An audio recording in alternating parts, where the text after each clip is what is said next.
11-ci testə baxırıq. Amonyak və karbon dioksiddən ibarət 39 qram qarışıq qalıqsız reaksiya daxil olur. Reaksiyadan alınan karbamidin kütləsini və karbamid molekulunda olan sigma və pi rabitələr sayını hesablayın. 39 qram qarışıq reaksiya gedir. Burada 2 vur 17 olsa əgər 34 qram reaksiya gedəcək. Bu isə 44. Bunların cəmi olacaq 78. Amma bizdə 39 qramdır. Deməli, onda götürəcək bunları yarısı qədər. 17 amonyakdan götürək, 22 karbon qazından götürək.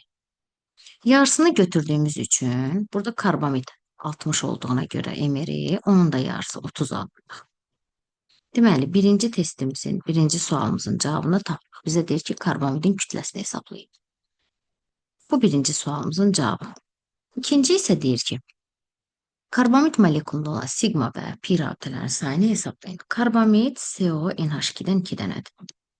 Burada sigma rabitələrin sayı bildiyimiz kimi atomların cəmindən 1 çıxırıq. Yəni, burada 3 vur 2, 6, 7, 8. 8 dənə atom varsa, ondan 1 çıxırıq, 7 dənə sigma rabitə eləyir.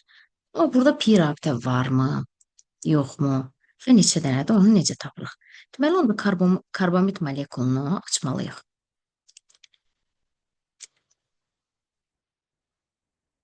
Valentə uyğun olaraq bunu açmağa çalışaq.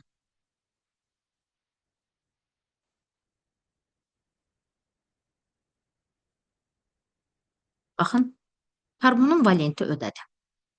4 valenti var. Oksigenin valenti ödədir. Azotun valenti ödədir. Ona görə də bu şəkildə cavabı deyə bilərik. Sigma rabitəni onsuz da tapmışdıq. Buradan da görə bilərik. Pi rabitələrin sayı isə bir dənə pi rabitə var.